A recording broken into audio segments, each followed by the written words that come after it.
Thrill charger YouTube চ্যানেলটি এখনও যদি সাবস্ক্রাইব না করে থাকেন তাহলে অবিলম্বে সাবস্ক্রাইব করে দিন এবং পাশের বেল আইকনটি ক্লিক করে দেবেন। দময়ন্তী দেবী হত্যা রহস্যের প্রথম পর্বের একটু রিক্যাপ দিয়ে দেওয়া যাক। বিখ্যাত মশলা ব্যবসায়ী দময়ন্তী পট্টনায়ক খুন হন তার জন্মদিনের পার্টির রাতে। গোয়েন্দা রুদ্রপ্রিয় গিরি এবং তার অ্যাসিস্ট্যান্ট বৃশ্চিক তদন্ত করতে গিয়ে বুঝতে পারে এই গোটা কেসে বাইরের কোনো ব্যক্তির পক্ষে ইনভলভ হওয়া সম্ভব ছিল না, অর্থাৎ এমন একজনই কাণ্ড ঘটিয়েছেন যিনি বর্তমানে এই বাড়িতে উপস্থিত এবং সর্বোপরি এই বাড়ির সদস্য। প্রশ্নের মুখে ছেলে বিবেক, মেয়ে লোপামুদ্রা, স্বামী নিতাই, বোন বীণাপানি এবং চাকর নীলুর সঙ্গে বাড়ির অন্যান্য চাকর বাকররা। দ্বিতীয় পর্ব শুরু হবে বীণাপানি দেবীর ইন্টারোগেশন থেকে। আজকের গল্প পাঠে গল্পের সূত্রধার আমি অভিক। গোয়েন্দা রুদ্রপ্রিয় গিরির চরিত্রে দীপম, মুখ্য ভূমিকায় রাজ চট্টোপাধ্যায়, বুবাই, সুপ্রজা, প্রভাকর, পারমিতা ও অভিক। শব্দ সংযোজনে দেবরাজ দে, আবহ নির্মাণ কৌশিক বসু, প্রচ্ছদ নির্মাণ শ্রাবর্ণ ফ্রম স্ক্রিবলিং মাইন্ড। তাহলে চলুন শুরু করা যাক আমাদের আজকের কাহিনী। লেখিকা শিউলি মণ্ডল সামন্তর কলমে গোয়েন্দা রুদ্রপ্রিয় গিরি সিরিজের কাহিনী দময়ন্তী দেবী হত্যা রহস্য দ্বিতীয় পর্ব। বারান্দায় রাখা ছোট টেবিলের কাছে দুটো চেয়ার টেনে আমরা বসলাম। বীণাপানি দেবীর জন্য একটা চেয়ার পাশে টেনে রাখলাম। মাসি, তুমি একটু ওনাদের সাথে বসে কথা বলো না, আমি আমার ঘরে আছি। কেমন? রুদ্রপ্রিয় বাবু, কোনো দরকার হলে কিন্তু অবশ্যই ডাকবেন আমাকে, ঠিক আছে? আমি আসি তাহলে। বলুন, আপনারা কি জানতে চান? আমার মন মেজাজ একদম ভালো নেই। পৃথিবীতে আমার আর নিজের বলতে কেউ রইল না। এই ছেলে মেয়ে দুটোকে নিয়ে এত বড় বাড়িতে আমি এখন কি করব? জামাইবাবু তো সারা জীবন ওইভাবেই রয়ে গেলেন, কোনো দায়িত্ব কিচ্ছু নেই। আমি কি করব এবার? আচ্ছা, আপনার বিয়ে কোথায় হয়েছিল? হুগলি জেলায়। আপনার স্বামী কি করতেন? ব্যবসা ছিল ওর, কাপড়ের ব্যবসা। কিছু মনে করবেন না, তবে আপনার স্বামী কবে আর কিভাবে মারা যান? ওর কাপড়ের ব্যবসা ছিল, নিজের কারখানা ছিল। সেখানে কাপড়ের রং করা হতো, সুতোর কাজ করা হতো। ওখান থেকেই ওর শরীরে কিছু সমস্যা হয়, তারপর রক্তবমি হতে শুরু করে, নিঃশ্বাসেরও সমস্যা। তারপর 6 মাসের মাথায় মারা যায়। শ্বশুর বাড়িতে আর স্থান হয়নি, বাধ্য হয়ে তখন ফিরে আসি। তারপর থেকে এই বাড়িতেই। আর আপনার ছেলে মেয়ে? ছেলে মেয়ে কেউ নেই আমাদের, সেই জন্যই তো আরো একা আমি। তাই শ্বশুর বাড়ি থেকে ওইভাবে চলে আসতে হলো। তবে লোপাকে ও বিবেককে যতটা পেরেছি নিজের মতন করেই মানুষ করেছি। খুব ভালোবাসি ওদের। আপনি দময়ন্তী দেবীর বোন, উনি এরকম একজন মহিলা, ব্যবসা বাড়ি সবকিছু দেখভাল করতেন, আর আপনি না? মানে দিদি ছোটবেলা থেকেই ওই রকম, ভীষণ বুদ্ধিমতী, যদিও একগুঁয়ে। তবে আমি কোনোদিনই এইসব তেমন বিশেষ পছন্দ করিনি। আর বাবা যখন বিয়ে প্রস্তাব দেয়, আমি বলেছিলাম একজন সাধারণ ছেলে দেখো, আমি সুন্দর করে ঘর সংসার করব। সেটা তো আর কপালে জুটলো না। এখানে এসেই আমার পুজো পাঠ করা, এত বড় ঘরের দায়িত্ব, সব কিছু করেছি। দিদি ঘরের প্রত্যেকটা জিনিস দেখত, কার কি লাগবে, কার কি দরকার। আর আমি এভাবেই সবার জন্য সব কিছু করি। এতগুলো মানুষ, কে কি খাবে, কোথায় কতটা জিনিস রাখবে, কি কি রান্না হবে, ঠিক সময় ঠাকুর পুজো, ঠাকুরের জিনিসপত্র, ঠাকুরের কাজ, এইসব আমি করি। তবে সত্যি বলতে গেলে দিদি ছিল আমাদের বাড়ির পুরুষ। আর ওইভাবে চলে গেল। তা আপনার কোনোদিন মনে হয়নি যে আপনিও ব্যবসা দেখবেন, দময়ন্তী দেবীর মতো সবকিছু সামলাবেন? বিশ্বাস করুন, সত্যি কোনোদিনও ইচ্ছে হয়নি ব্যবসা দেখতে। যেমন আছি এই অনেক ভালো আছি। আপনার দিদি মারা যাওয়ার পর এবার তো পুরো বাড়ি সবকিছুর আপনিই মালিক, তাই না? দিদি বেঁচে থাকলে তো কোনোদিনই এভাবে সবকিছু আপনার হতো না। হ্যাঁ, আপনি আপনি কি বলতে চাইছেন? আপনি কিন্তু আপনার সীমা অতিক্রম করছেন। দিদি কাল রাতে মারা গেছে, এখন আমরা দেহ পাইনি, আর আপনি আপনি এইভাবে কথা বলছেন? আপনি তো আপনার দিদির সাথে কাল সবার শেষ অব্দি বসেছিলেন, তাই না? প্রথমে বিবেকবাবু, তারপর লোপামুদ্রা দেবী, তারপর নিতাইবাবু চলে আসেন। আপনি আরও অনেকক্ষণ আপনার দিদির সাথে গল্প করছিলেন। হ্যাঁ, করছিলাম তো। তার মানে আপনি শেষ আপনার দিদিকে জীবন্ত অবস্থায় দেখেছিলেন, তাই তো? হ্যাঁ হ্যাঁ, মানে আমি দেখেছিলাম। তো কি কথা হচ্ছিল দুজনের মধ্যে? না মানে দু বোনের মধ্যে বিভিন্ন বিষয়ে কথাবার্তা থাকতেই পারে। যদি আপনার কোনো অসুবিধা না থাকে তাহলে বলতে পারেন, সেই রকম বিষয় কিছু যদি আলোচনা হয়। না, সেরকম কোনো বিষয় আলোচনা হচ্ছিল না। কালকে ওর জন্মদিন ছিল, সারাদিন খুবই খুশি ছিল। আর আপনারা দেখলেনই তো, আজ সকালে দুটো খুবই বড় বড় কাজ ছিল। অনেক দূরে সম্ভবত কিছু মশলা যাওয়ার কথা ছিল, খুব দামি মশলা এগুলো। ও সেই নিয়ে একটু চিন্তায় ছিল। তাছাড়া যারা ওর প্রতিপক্ষ ছিল এই বাজারে, তাদের সাথে সম্ভবত কোনো অসুবিধে চলছিল ওর। না মানে সরাসরি ঝগড়াঝাটি কিছু নয়, তবে হয়তো কিছু ছিল, আর সেটা নিয়ে ও একটু চিন্তিত ছিল। তারপর আমরা আমাদের ছোটবেলা থেকে ভীষণ বই পড়তে ভালোবাসি। আপনিও তো দেখেছেন, এই বাড়ির প্রত্যেকেই বই পড়তে খুব ভালোবাসে। আমি কদিন আগেই উপনিষদ পড়ছিলাম। ও পড়বে পড়বে করে ওর আর সময় হয়নি, তাই আমাকে জিজ্ঞাসা করছিল সেই বিষয়ে।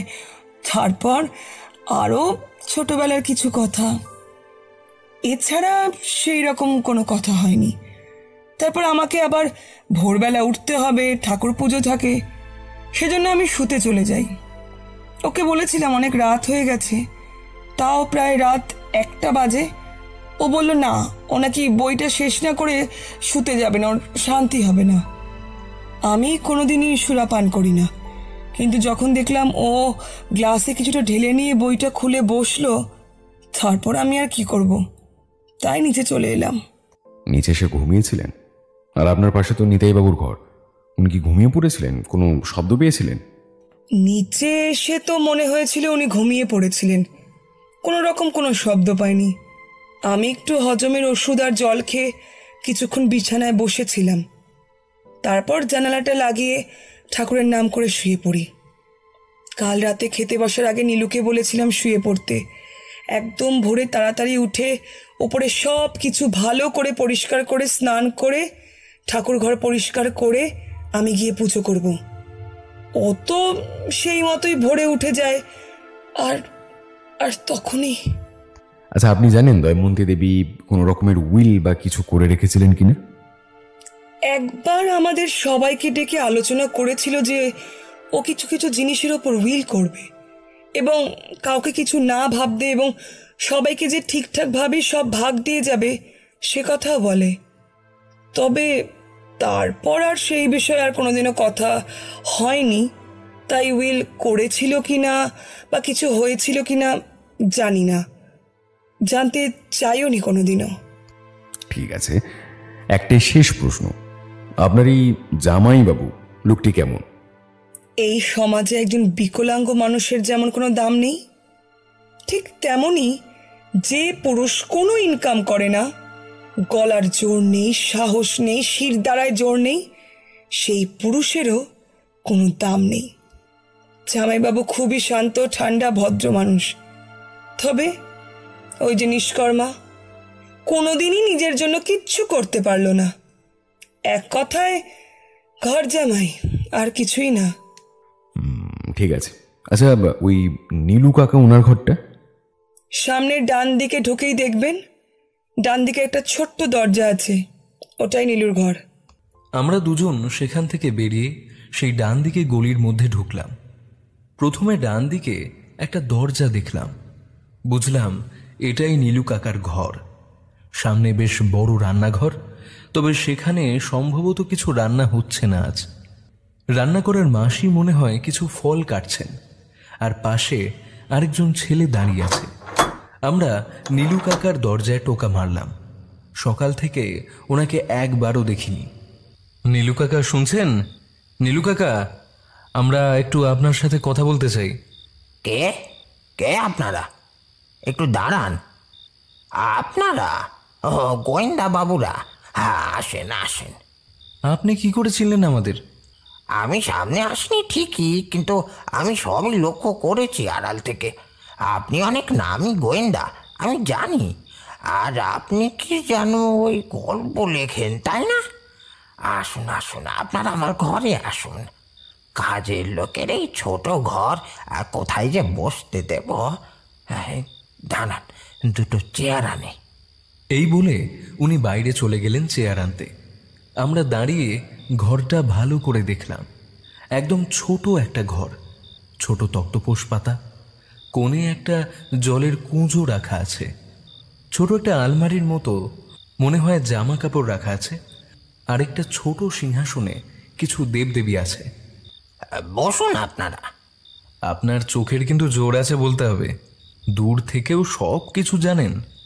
প্রায় 10 বছর হলো এই বাড়িতে আছি, ঘরের সব কোণ আমার জানা, বুঝলেন? আপনি তো দয়মন্তী দেবীর খুব কাছের ছিলেন, তাই না? মানে ওনার সব কাজ সব কিছু তো আপনিই করেন। হ্যাঁ, দিদির সব কাজ, খাতাপত্র, ফাইল এনে দেওয়া, এটা সেটা সব সময় আমি সব কিছু করেছি।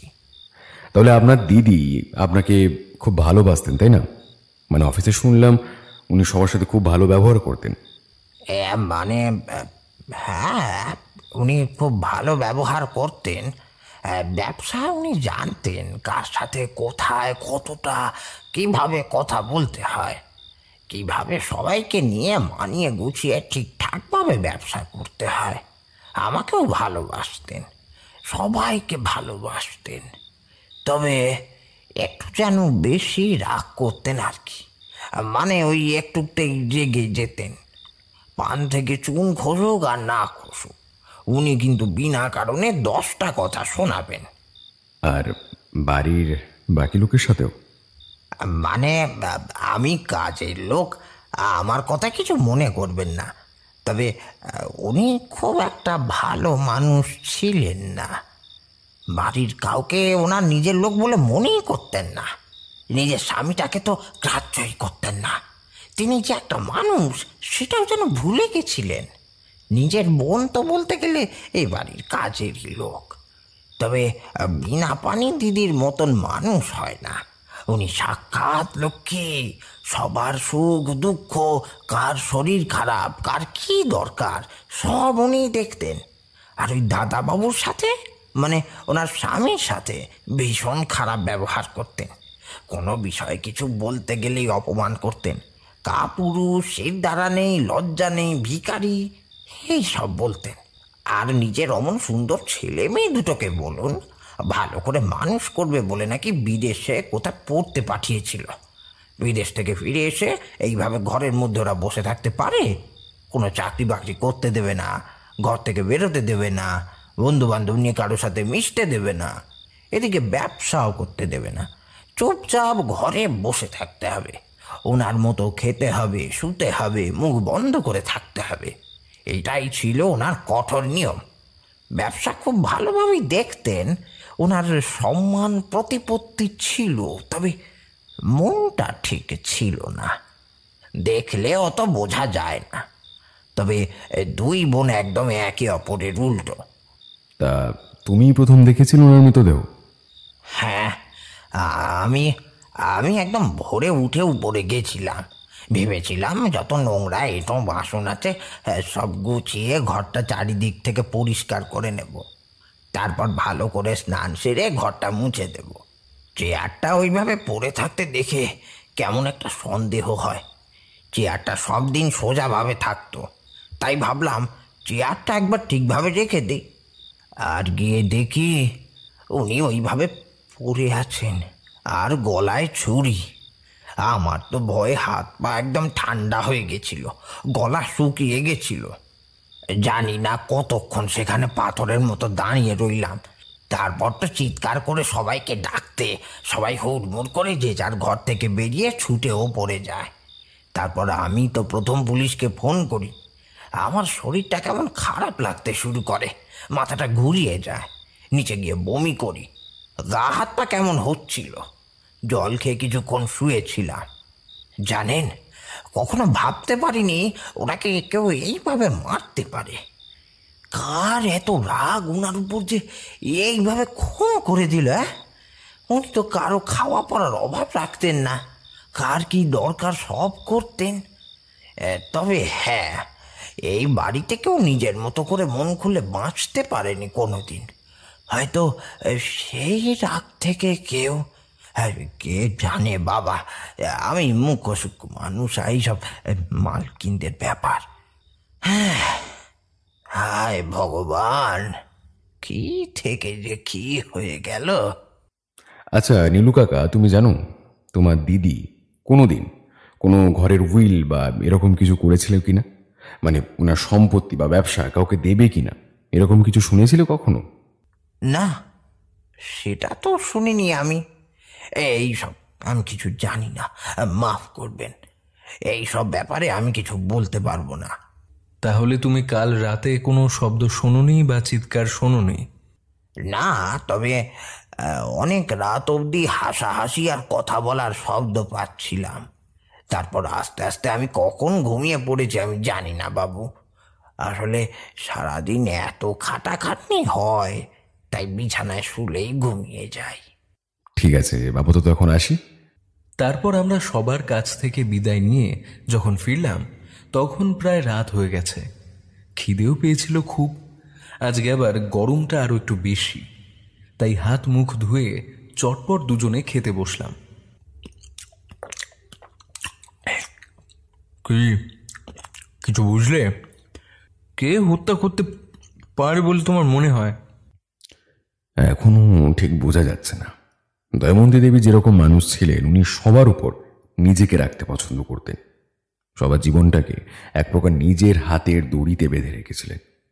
কারো নিজের মতো বাঁচার উপায় নেই, খাওয়ার উপায় নেই, বসার উপায় নেই, বাড়ি থেকে বাইরে যাওয়ার উপায় নেই। এগুলো কিন্তু সাধারণ মানসিকতার লক্ষণ নয়। তবুও যেহেতু উনি একটা এত বড় ব্যবসা চালাচ্ছিলেন, এত সম্পত্তির মালিক ছিলেন, ওনার মধ্যে নিজের প্রতি একটা রাজা রাজা ভাব এসে গেছিল। বাড়িতে সবার সঙ্গেই প্রায় খারাপ ব্যবহার করতেন। সেইভাবে দেখলে সবারই কম বেশি রাগ আছে, তবে মোটিভ তো এখনো সেরকম ক্লিয়ার নয়। এখন উকিলের খোঁজ পাইনি। কিরকম উইল করেছিলেন, সেটাতে কি লেখা ছিল সেটাও ঠিকঠাক জানি না। সবাই যে বলছে উইলের বিষয়ে কেউ কিছু জানে না, তোমার কি মনে হয় সেটা সত্যি? সেটাও খতিয়ে দেখতে হবে আসলে কি কতটা জানে বা জানে না। একবার ওই উকিলের খোঁজ পেলে অনেকটা প্রশ্নের উত্তর পাওয়া যাবে।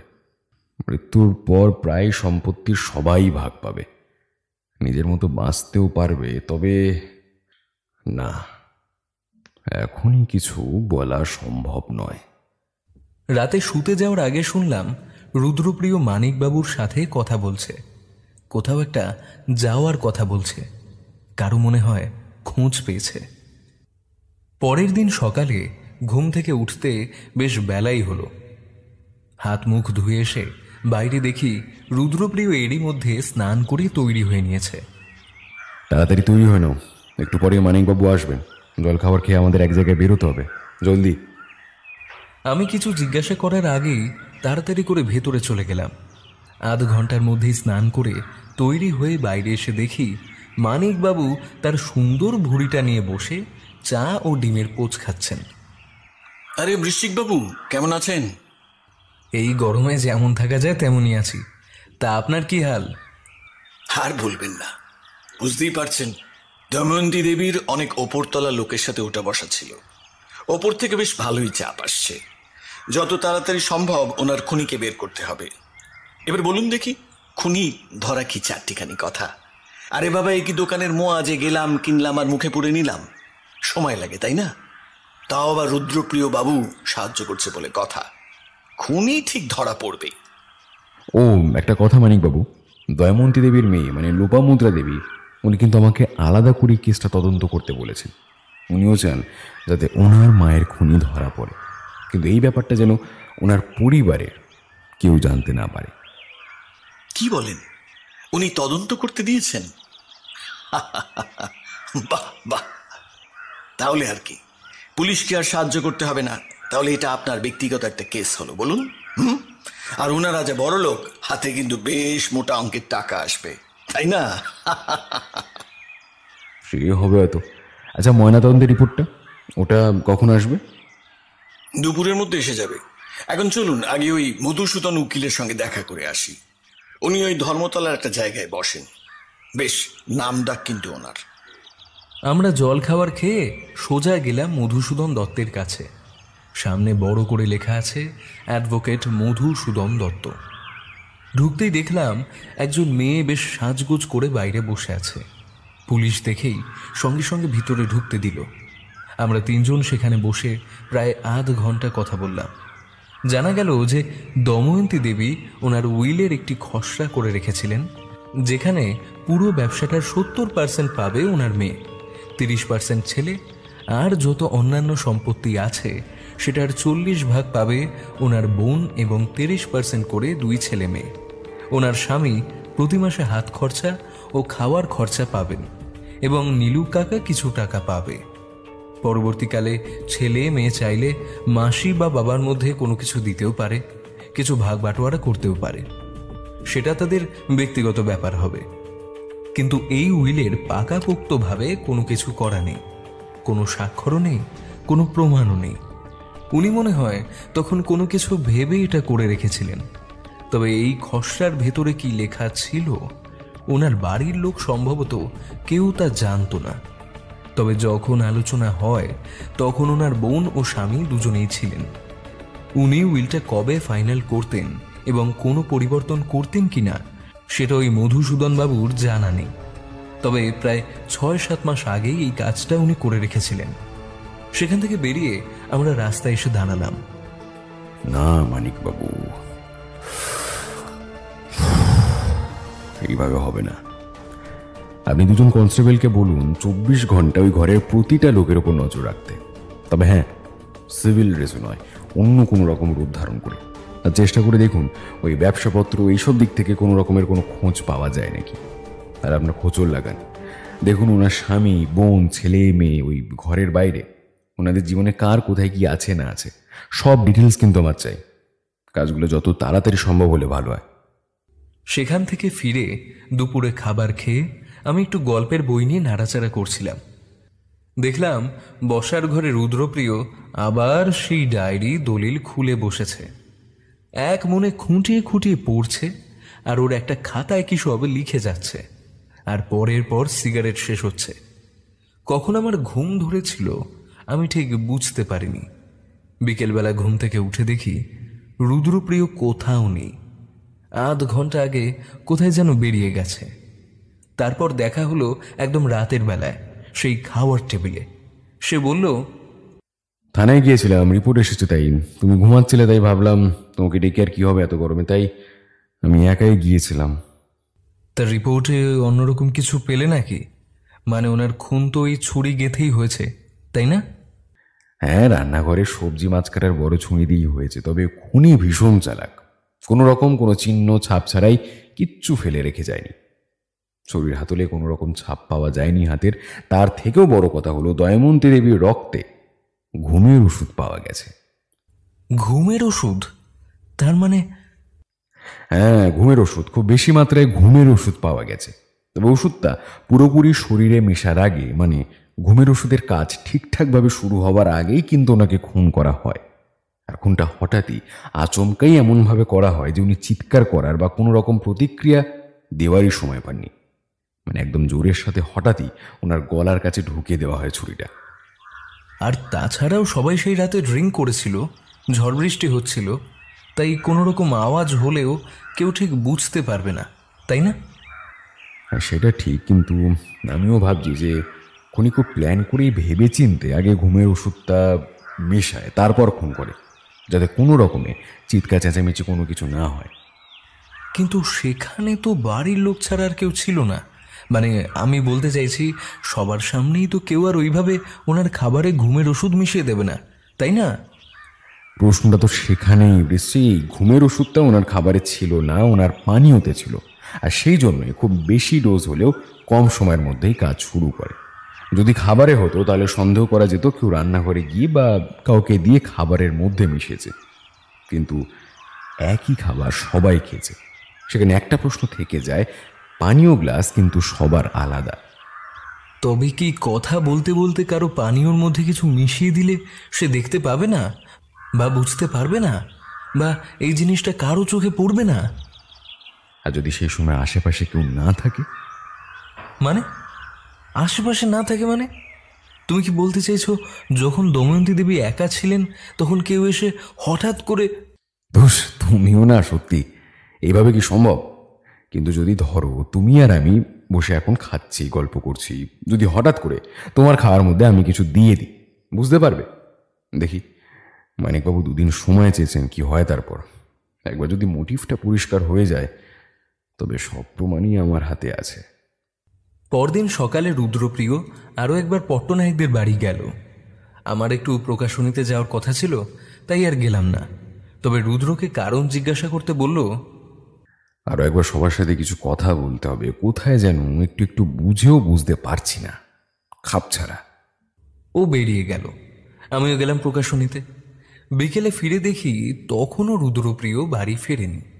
কি হলো, এত দেরি হচ্ছে কেন? রাস্তায় কিছু বিপদ হলো না তো?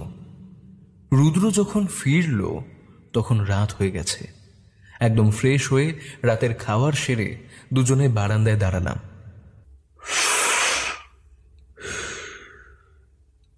কোথায় ছিলে তুমি সেই সকাল থেকে? বলছি একটু শান্ত হও। হ্যাঁ, গিয়েছিলাম কথা বলতে, সবার সাথে আরেকবার কথা বললাম, কিছু কিছু জিনিস বুঝতে পেরেছি, জানো তো, কিছু কিছু জিনিস দেখলাম, বুঝলাম। আচ্ছা, একটা মানুষ কতটা খারাপ হলে তাকে তার নিজের মানুষরা খুন করতে পারে বলে তোমার মনে হয়? কেন? থানায় গিয়েছিলাম, মানিকবাবুর খোঁচরদের সঙ্গে কথা হয়েছে, দুজনের সম্পর্কে ভালো করে খবর পেয়েছি। কার কার সম্পর্কে? যেন ওই বিবেক খুব একটা সুবিধের নয়, খুব একটা বাইরে যায় না, তবে গেলে দামি সব জায়গায় যায়, মদ, মেয়ে মানুষ, জুয়া, এইসব। তবে আগের থেকে এখন একটু কমেছে। কিছু মাস আগে তো মায়ের সঙ্গে তুমুল ঝগড়া, হাত খরচা কমিয়ে দেওয়া নিয়ে। একটা কোম্পানিতে নাকি চাকরি পেয়েছিল, কিন্তু মা করতে দেয়নি, সেটা নিয়েও আবার অনেক ঝামেলা। তাহলে খুনটা কি বিবেকই? সন্দেহ এখনো করছি, তবে কালকে দিনটা যাক, আরো কিছু জিনিস জানার আছে। পরশু বিকেলে আশা করি এই রহস্যের সমাধান হয়ে যাবে। পরের দিনটা রুদ্রপ্রিয় 2-3 বার বেরোলো বাড়ি থেকে। সারাদিন কোথায় গেল, কি করলো, কিছুই জানতে পারলাম না। আমাকে কিছু বললও না। তবে সন্ধেবেলা একবার কাউকে যেন ফোন করলো, আর রাতের বেলা একবার মানিকবাবুর সাথে কথা বলল। হ্যালো, হ্যাঁ কি? আচ্ছা, সেটা কবে? ও আচ্ছা, হ্যাঁ, আর আচ্ছা আচ্ছা, হ্যাঁ হ্যাঁ, ঠিক আছে, বুঝেছি, হ্যাঁ ঠিক আছে, কাল বেলার দিকে আমায় জানিয়ে দেবেন। হ্যাঁ, ওই বিকেল 5টার দিকে। আর শুনুন, সাথে 2জন মেয়ে পুলিশ রাখবেন। হ্যাঁ হ্যাঁ, বলা যায় না কে কীরকম রিয়াক্ট করে। হ্যাঁ, রাখছি। বুঝলাম কাল বিকেলে একদম পর্দা উঠবে। খুনি কে? বিবেক, না শেষ যে দেখেছে সে? আমি রাতে শুয়ে শুয়ে অনেকক্ষণ এসব ভাবতে লাগলাম। সকালে উঠে একবারে প্রকাশনী যাওয়ার জন্য তৈরি হয়ে বসার ঘরে এলাম। আমি দেখলাম রুদ্রপ্রিয় একটা বড় কাগজে একটা কি ছকের মতো তৈরি করেছে। তাতে দময়ন্তী দেবীর বাড়ির সবার নাম ও সম্পর্ক লেখা আছে। খুব মনোযোগ দিয়ে কি ভেবে যাচ্ছিল। আমি পাশে বসে ভালো করে সেই ছকটা দেখলাম। লাল কালি দিয়ে ছোট ছোট করে লেখা, কে কখন উঠে এসেছে, কে কখন ঘুমিয়েছে। আচ্ছা, তুমি এই যে বললে বিকেলের মধ্যে সবকিছুর পর্দা উঠবে, তাহলে এই যে এখন এই ছক নিয়ে বসে আছো, কোনো কিছু কি কোথাও অসুবিধা হচ্ছে? এখনো কি তুমি খুনের মোটিভ বা খুনিকে ধরতে পারোনি? না বৃশ্চিক, সেটা নয়। খুনিকে সেটা আমি 100% নিশ্চিন্ত। তবে আমি কিন্তু নিজের মতো করেই ছক করছি, যাতে কোনো রকমের ফাঁক ফোকর না থেকে যায়। কে কখন খুন করার চেষ্টা করেছে সেটা বুঝতে পারি। মানে আরো একজন খুনি? মানে দময়ন্তী দেবীকে 2জন মিলে খুন করেছে? খুন একজনই করেছে, আর একজন করেছিল খুনের চেষ্টা, আর সেটাকেই ভালো করে প্রমাণ করার জন্য এই ছক, বুঝলে? আচ্ছা, তুমি যাও, প্রকাশনীতে যাও, খুব রোদ উঠেছে, এমনিতেই আজ ভীষণ গরম। বেশি দেরি করো না। ফিরবে কখন? দুপুরে? তো দুপুরে আমি একবার থানায় হয়তো যেতে পারি। আমি আর কথা না বাড়িয়ে জল খেয়ে ছাতা নিয়ে তাড়াতাড়ি প্রকাশনের উদ্দেশ্যে বেরিয়ে পড়লাম। সত্যি এই বেলা 10টার সময় রোদের যা তাপ, মনে হচ্ছে গা হাত পা এবার পুড়ে যাবে। আবার যে কবে বৃষ্টি হবে, পুরো কলকাতাটা যেন একটু হাঁফ ছেড়ে বাঁচবে। আমার ফিরতে প্রায় দুপুর 2টো বেজে গেল। এসে শুনলাম রুদ্রপ্রিয় খেয়ে দিয়েই নাকি থানার উদ্দেশ্যে বেরিয়ে গেছে। আমার তখন মনটা ভীষণ ছটফট করতে শুরু করলো। কি যে হচ্ছে, এই কেসটায় রুদ্রর বা এত অসুবিধা হচ্ছে কেন? কোথায় যে কি হচ্ছে সেটা বুঝতে গিয়েই আমার মাথা খারাপ হয়ে যাচ্ছে। আবার হঠাৎ করে তখন ওটা বলল কেন যে 2 জন খুনি? প্রায় আধ ঘন্টা পর রুদ্র ঘরে এলো। দেখলাম ঘামে ভিজে পুরো একাকার। আমি তো অবাক হয়ে গেলাম। ও কি রাস্তায় রাস্তায় ঘুরছিল নাকি? আরে রুদ্র, এ কি অবস্থা তোমার? তুমি কি রাস্তায় রাস্তায় ঘুরছিলে? এমন ঘেমে নিয়ে গোটা মুখ হাত পুরো নোংরা হয়ে গেছে যে। কোথায় ছিলে তুমি? থানায় ছিলাম, তারপর আরেকটা জায়গাতেও গিয়েছিলাম। আর একটু সন্দেহ ছিল, সেটা পরিষ্কার করার জন্য। মনে আছে তো বৃশ্চিক, বিকেল 5টার দিকে বেরোবো কিন্তু। এই বলে নিজের ঘরে ঢুকে দুম করে দরজাটা লাগিয়ে দিল। বিকেল 5টা বাজার একটু আগেই আমরা দুজন বেরোলাম পট্টনায়ক বাড়ির উদ্দেশ্যে। বাড়ির মেন গেটের সামনে গিয়ে দেখলাম মানিকবাবু 2 জন কনস্টেবল আর 2 জন মহিলা পুলিশ নিয়ে আগেই অপেক্ষা করছেন। আরে আপনারা এসে গেছেন? আমি আপনাদের জন্যই অপেক্ষা করছিলাম। আসুন আসুন। এই যে কনস্টেবল, তুমি এখানে দরজা লাগিয়ে দাঁড়াও। কেউ এলে ভেতরে ঢুকতে দেবে না, কাউকে বাইরেও যেতে দেবে না, বুঝতে পেরেছ? আমরা ভেতরে ঢুকলাম। মানিকবাবু আরও একজন কনস্টেবলকে বাড়ির সামনে দাঁড় করিয়ে দিল। বাকি একজন কনস্টেবল ও 2 জন মহিলা পুলিশ মিলে আমরা উপরে উঠে গেলাম। দোতলায় বড় বারান্দায় বসলাম। সবাইকেই বসানো হলো। কি ব্যাপার, হঠাৎ করে এইভাবে সবাইকে এখানে আপনারা বসিয়েছেন যে? আপনার কি মনে হয় আমরা এখানে কীর্তন করতে বসেছি?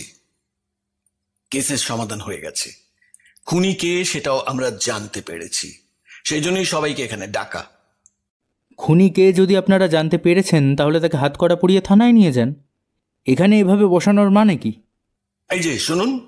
থাক মানিকবাবু, ওনাকে আর কিছু বলতে হবে না। হ্যাঁ, খুনিকে আমরা ধরতে পেরেছি। সময় হলে যেখানে নিয়ে যাওয়ার সেখানে ঠিকই নিয়ে যাওয়া হবে। তার আগে তো জানতে হবে কে কেন খুন করেছে, তাই না? আপনাদের মধ্যে কে সেই মহান ব্যক্তি যে দময়ন্তী দেবীকে তার জন্মদিনে রাতেই খুন করে বসলো? আরে বিবেকবাবু, একটু বসুন বসুন, আর একটু ধৈর্য ধরে বসুন। এমনিতেও আপনার তো তেমন কোনো কাজ নেই, এখন একটু গল্প শুনুন। তারপর দেখলাম সবাই বেশ ভয়ার্ত চোখে জড়ো সড়ো হয়ে বসল। নীলু কাকা ওপাশে একটু দূরে বসে রইল। শুধু 3 জন কাজের লোক ও একজন দারোয়ান নিচে কনস্টেবলের পাহারায় আছে।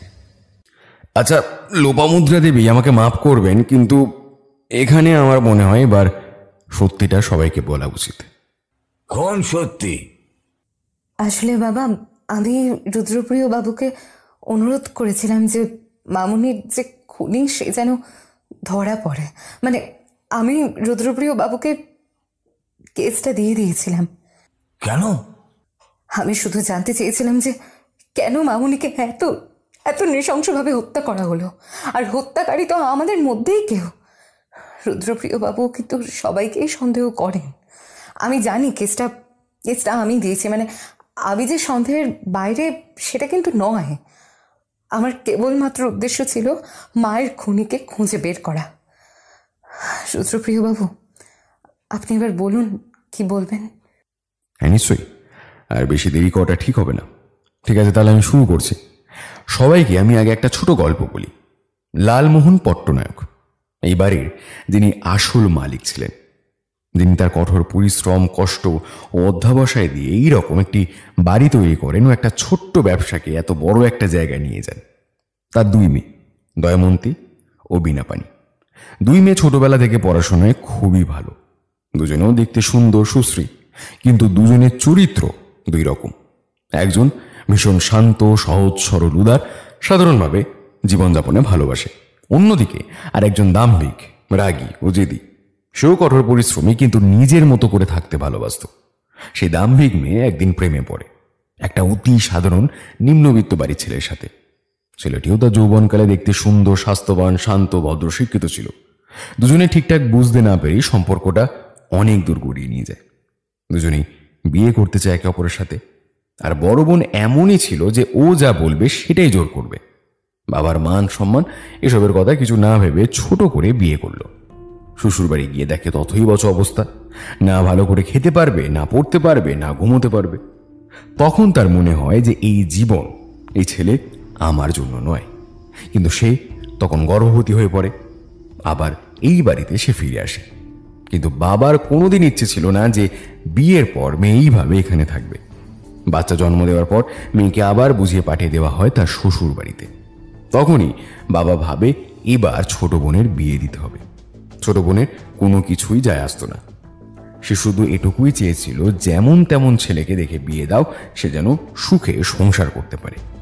একটা সাধারণ বাড়িতেই সে বিয়ে করতে চেয়েছিল।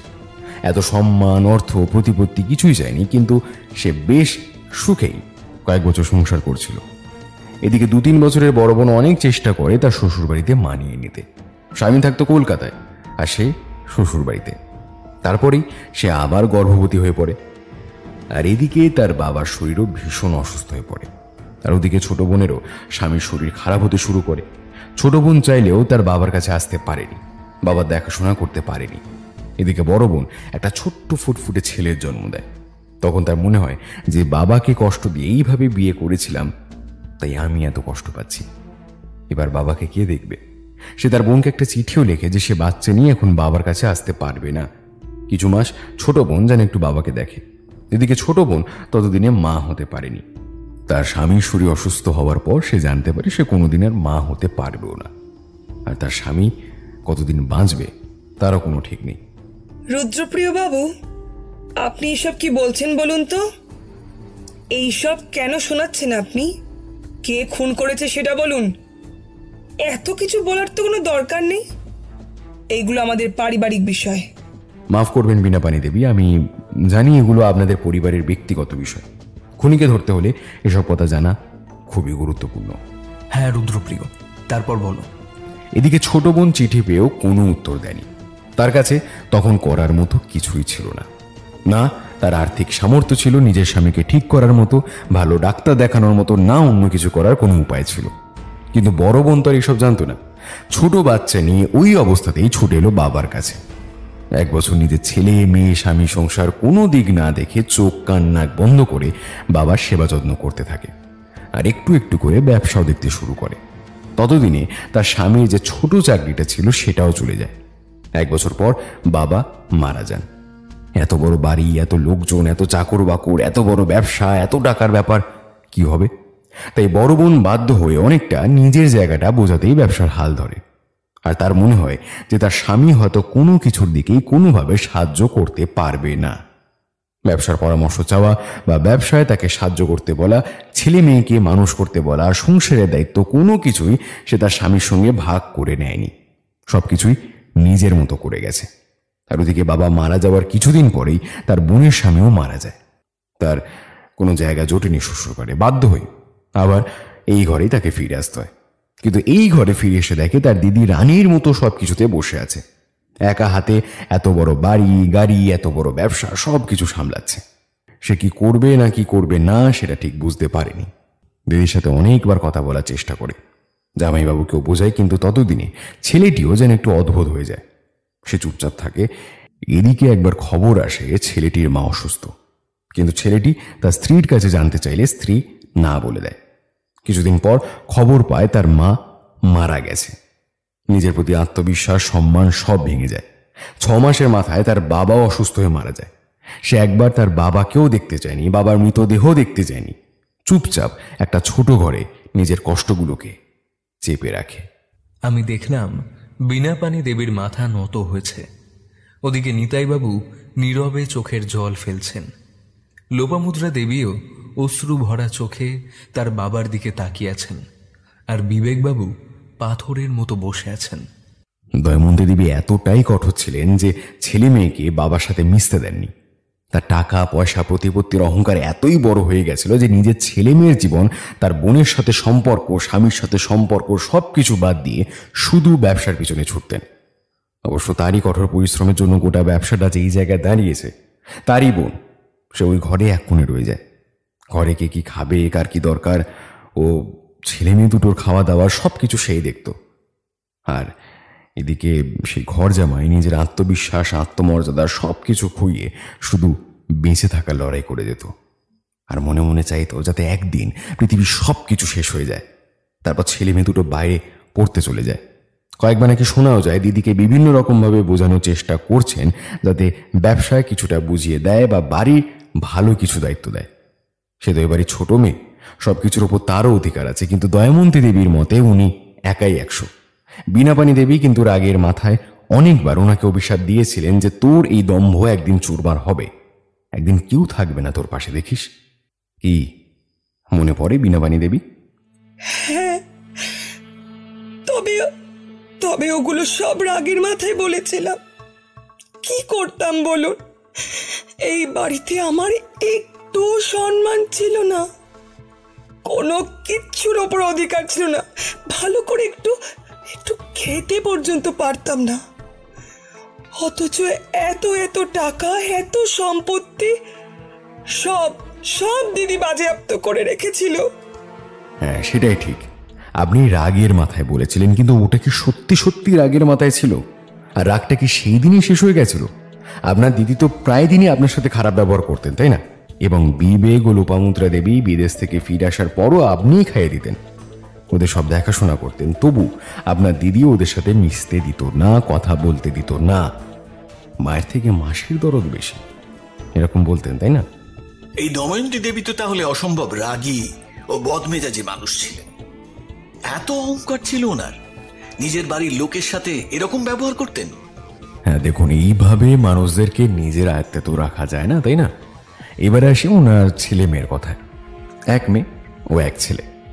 মেয়ে যখন 4.5 বছর বয়স তখন উনি এই বাড়িতে আসেন।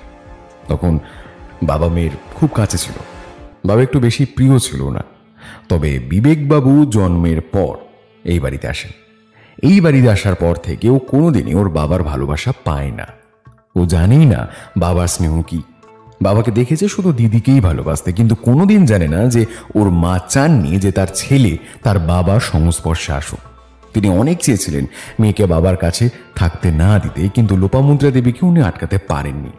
যে মেয়ে ছোটবেলা থেকেই বাবার সাথে থেকে এসেছে সে কি দূরে থাকতে পারে?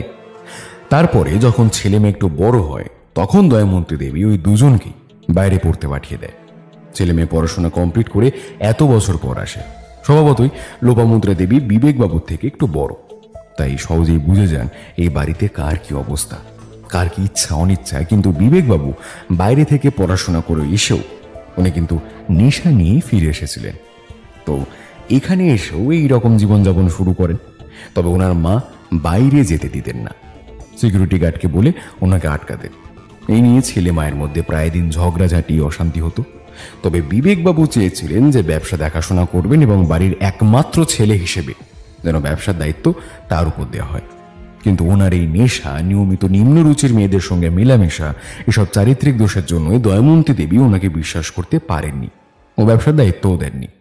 এদিকে আবার ওনার মেয়ে লোপামুদ্রা যখন বাইরে পড়াশোনা করতেন তখন একটা ভালো ছেলের সাথে যোগাযোগ হয়। ছেলেটিও কলকাতারই ছিল। উনি ফিরে এসে চেয়েছিলেন বিয়ে থা করে সুন্দর করে সংসার করতে, কিন্তু দয়ামন্তী দেবী মানেননি। লোপামুদ্রা দেবী যদিও অনেকটা চেষ্টা করেছিলেন, শেষে চেষ্টা করেন বাবাকে দিয়ে মাকে বোঝানোর, কিন্তু উনি কিছুতেই মানেননি। ধমক দিয়েছিলেন নিজের মেয়েকে যে ছেলেটাকে উনি চাইলে সরিয়ে দিতে পারেন। তাই বাধ্য হয়ে লোপামুদ্রা দেবী সেই ছেলেটির সাথে সম্পর্ক ভেঙে দেন এবং নিজেকে ঠিক রাখার জন্য অনেক চেষ্টা করেন যাতে ব্যবসাটা তাড়াতাড়ি শিখতে পারেন, ব্যবসাতে মাকে সাহায্য করতে পারেন। কিন্তু দয়ামন্তী দেবী সেইখানেও মেয়েকে জায়গা দেননি। তবুও লোপামুদ্রা নিজের জেদেই কিছু মাস থেকে একটু একটু করে কাজ শিখছিলেন ও কোম্পানিতে যাতায়াত করছিলেন। প্রত্যেকের একটা রাগ ছিল দয়ামন্তী দেবীর উপর। সবাই বিভিন্ন রকমভাবে তাকে অভিশাপ দিতেন, তোমার দম্ভ ভেঙে যাবে, তোমার ভালো হবে না, ইত্যাদি ইত্যাদি। দিনের পর দিন সবাই আরো বেশি বিরক্ত হয়ে পড়েছিলেন দয়ামন্তী দেবীর ব্যবহারে। 60 বছর বয়স হয়ে গেলেও ওনার শরীর, মন, দম্ভ সব আগের মতোই ছিল। এদিকে বাড়ির প্রত্যেকটা লোকের বয়স হচ্ছে, তাদের সাথে শরীরের ও মনেরও বয়স হচ্ছে, কিন্তু করার মতো কিছুই নেই। সবারই মনে রাগ, ঘৃণা চরম পর্যায়ে পৌঁছে গেছিল আস্তে আস্তে। হঠাৎ করেই একদিন উনি বললেন ওনার 60 বছরের জন্মদিনের রাতটা সবার সাথে হেসে খেলে একসাথে কাটাতে চান, একটা পারিবারিক ডিনার করতে চান। ব্যাস, কারো ইচ্ছা থাক বা না থাক সবাইকে তৈরি হয়ে টেবিলে বসতেই হবে। এই মুহূর্তে কিছু কিছু মানুষ ভাবে আর সহ্য করা যাবে না, এবার এর শেষ দেখতেই হবে।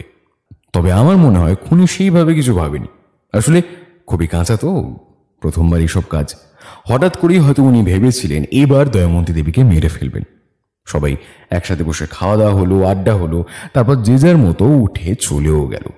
কিন্তু তখনই শুরু হলো খুনির প্ল্যান করা। ওনা না, খুনি না, খুনিদের প্ল্যান করা।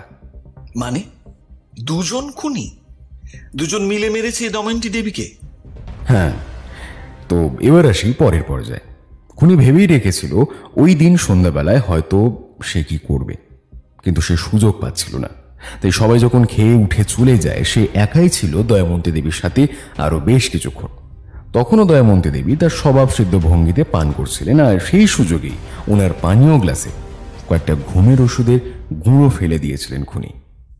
সবার শেষে বসেছিল মানে মাসিমণি? মাসি, তুমি তুমি খুন করেছো আমার মাকে? তুমি মায়ের গ্লাসে ঘুমের ওষুধের গুঁড়ো মিশিয়ে দিয়েছিলে? দাঁড়ান, এখনো শেষ হয়নি। উনি এক পাতা ঘুমের ওষুধের গুঁড়ো দয়ামন্তী দেবীর গ্লাসে হয় একেবারে নয়তো একটু একটু করে দুবার মিশিয়ে দিয়েছিলেন। তাই উনি বুঝতে পারেননি পানীয় স্বাদটা ঠিক কতটা তেতো হয়ে গেছিল। উনি পান করতে থাকেন আর চলতে থাকে মন খুলে গল্প। আর এদিকে আরো একজন তখন অপমানের জ্বালায় জ্বলছিল। শুধু অপমান নয়, 30 বছর ধরে যে কষ্ট, যন্ত্রণা, লাঞ্ছনা, বিবেকের দংশন, আত্মমর্যাদা নষ্ট, সেসব মনে আগুনের মতো জ্বলছিল। আর সেই দিন বিকেলেই সেই জ্বালায় ঘি পড়েছিল। আপনি কিন্তু অনেক বাড়াবাড়ি করছেন রুদ্রপ্রিয় বাবু। আপনার কাছে কি প্রমাণ আছে যে আমি দিদির পানীয়তে ঘুমের ওষুধ মিশিয়েছিলাম? বলুন। একটু খুলে বলবেন, জ্বালায় ঘি পড়েছিল মানে? মাসি এইসব করেছে? না, আমি খুন করিনি। আমি থামুন আপনি, আমার বলা এখনো শেষ হয়নি। আমি কাউকে না বলে প্রথম দিন দয়ামন্তী দেবীর ঘর থেকে একটা মোটা ডায়েরি নিয়ে যাই, যেখানে তিনি তার নিজের জীবনের এত বছরের কিছু কিছু কথা লিখে রেখেছিলেন।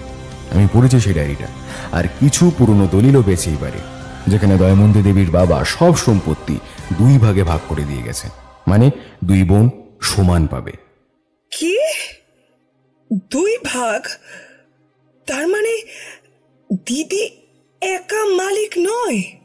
না, উনি একা নন, আর সেটা কাউকেই জানতে দেবেন না বলে একটা পুরনো ফাইলের সব কাগজ লুকিয়ে রেখেছিলেন।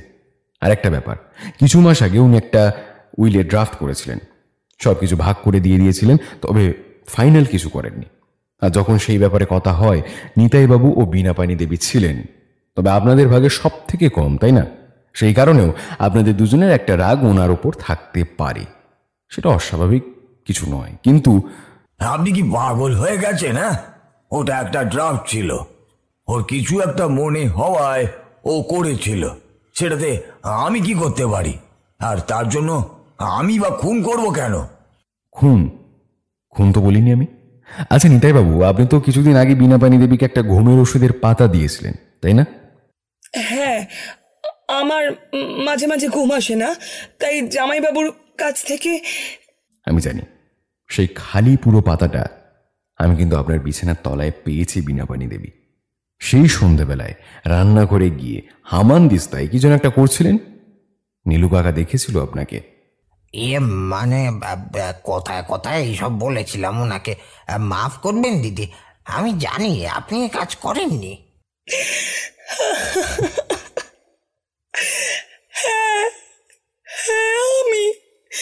আমি ঘুমের ওষুধ মিশিয়েছিলাম সেই রাতে। সত্যি সত্যি আমি আর পারছিলাম না। কদিন থেকে আর সহ্য হচ্ছিল না। রাতে ঘুমের ওষুধ খেয়েও আমার ঘুম আসতো না। সেদিন ঘুমের ওষুধের পাতাটা হাতে নিয়ে ভাবলাম কিছু একটা করতেই হবে, এবার ওর শেষ হওয়া দরকার। মাসি, তুমি কেন মাসি? তুমি তুমি ওকে ঘুমের ওষুধ দিয়ে ওর জন্মদিনের সকালেই ওষুধের পাতাটা চোখে পড়ে। তখনই ভাবি যে করেই হোক ওকে আজকে খাওয়াবই। রাতে সেই সুযোগটাও আসে, আর আমি দুবার ওর গ্লাসে 10টা ওষুধের গুঁড়ো মিশিয়ে দিয়ে হাসি মুখে গল্প করতে থাকি। আমি জানতাম এত মদ খেলার পরে ওই ওষুধ ওকে বাঁচতে দেবে না। তারপর যখন দেখলাম ও ঝিমোচ্ছে, তখন আমি উঠে চলে আসি।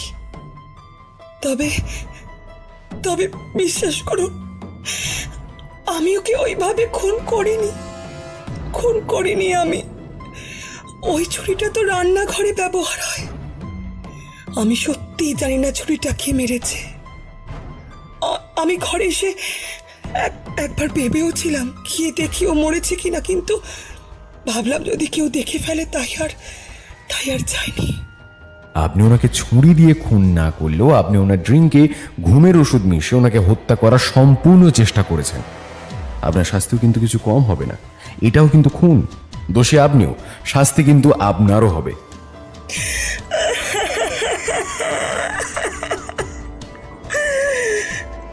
তাহলে মাকে ছুরি মেরে হত্যা করলো কে? রুদ্রপ্রিয় বাবু? বলছি সেদিন যখন দয়ামন্তী দেবীর ঘরে ঢুকে ডায়েরি ও কাগজপত্রগুলো নিলাম, তখন ওনার আলমারির কোণে একটা গিফট পেপারে মোড়া কিছু আমার চোখে পড়ে। তখন কিছু সন্দেহ না করলেও পরে যেদিন আবার সেই বাড়িতে, সেদিন আবারও একবার মনে খটকা হয়। তখন দয়ামন্তী দেবীর ঘরে ঢুকে ওই গিফট পেপারটায় দেখি একটা শাড়ি ছিল, সুন্দর বেনারসি শাড়ি, আর পাশে পড়েছিল একটা ছোট্ট মরে যাওয়া একটা চিঠি। ও হ্যাঁ, আচ্ছা নিতাই বাবু, আপনি তো সেন্ট্রাল লাইব্রেরিতে যেতেন তাই না? এই কয়েক মাস ধরে প্রায় প্রতিদিনই আপনি কয়েক ঘন্টা ধরে সেন্ট্রাল লাইব্রেরিতে যেতেন। হ্যাঁ যাই। কেন, পড়াশোনা করাও কি আবার অপরাধ নাকি? না না না না, মোটেও না। তবে প্রতিদিন একই সময় সেন্ট্রাল লাইব্রেরিতে যেতেন ও কিছু ঘন্টা পর প্রতিদিন একই সময় বাড়ি ফিরে আসতেন। ব্যাপারটা একটু অদ্ভুত, তাই না? মানে এতে অদ্ভুতের কি আছে? আজ প্রায় 4 মাস ধরে আপনি সেন্ট্রাল লাইব্রেরিতে লাইব্রেরিয়ানের একটা ছোট্ট কাজ করছেন। 4 মাস কাজ করে আপনি কিন্তু বেশ কিছু অর্থ উপার্জন করেন। লাইব্রেরিয়ানের কাজ বলে ছোট করছি না, আপনি কিন্তু খুব ভালো কাজ করেছেন।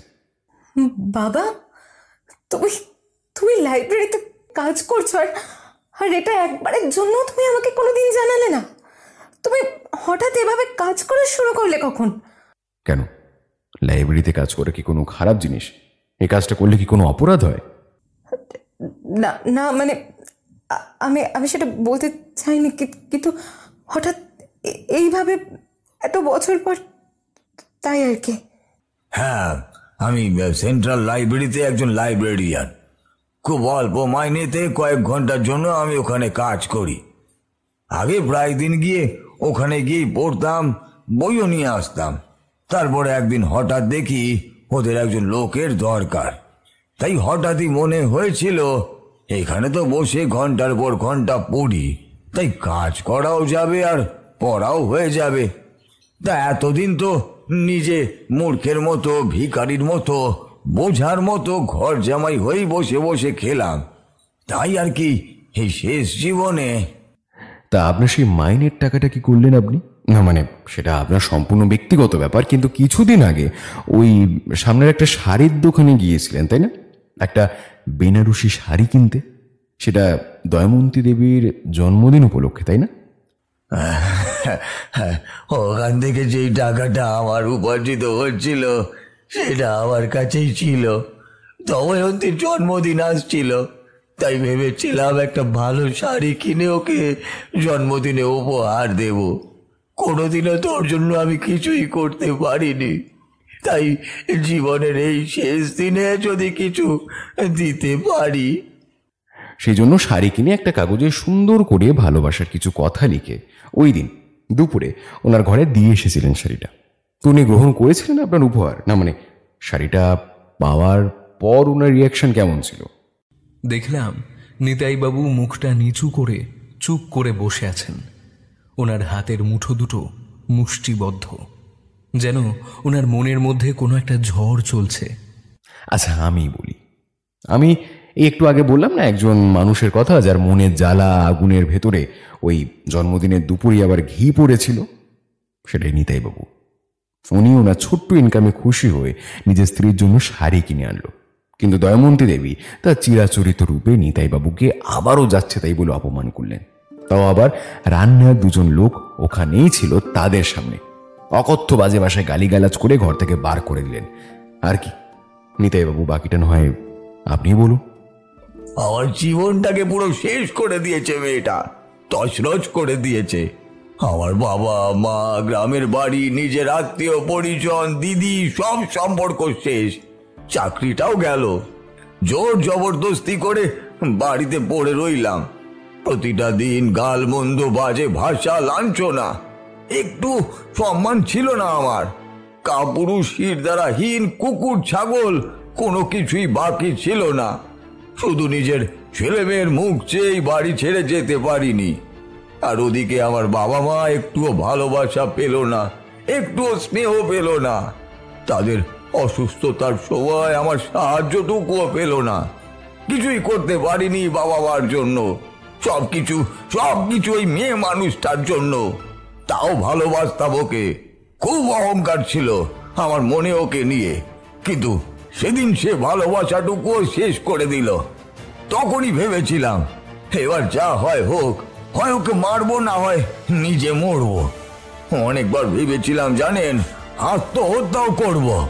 কিন্তু আমার মামুনি, বিবেক, ওদেরকে কে দেখবে? ওদের জন্য কিছু না করতে পারি, তবু তো ওদের একটা সাহস আমি। তাই এইভাবেই রয়ে যাই।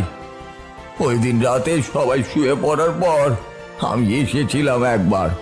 দেখতে পেলাম ও ঝিমোচ্ছে। রান্নাঘরে গিয়েই সামনের ছুরিটা দেখতে পেলাম।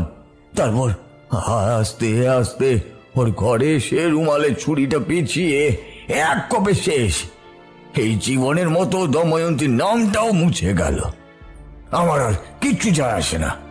আপনারা আমাকে ফাঁসি দিন, যা খুশি করুন, আমি খুব খুশি, খুব খুশি। ওর মতো মেয়েদের পৃথিবীতে বাঁচার আর কোনো অধিকারই নেই। ভীনাবানি, তুমি মানুষ হিসাবে খুবই ভালো।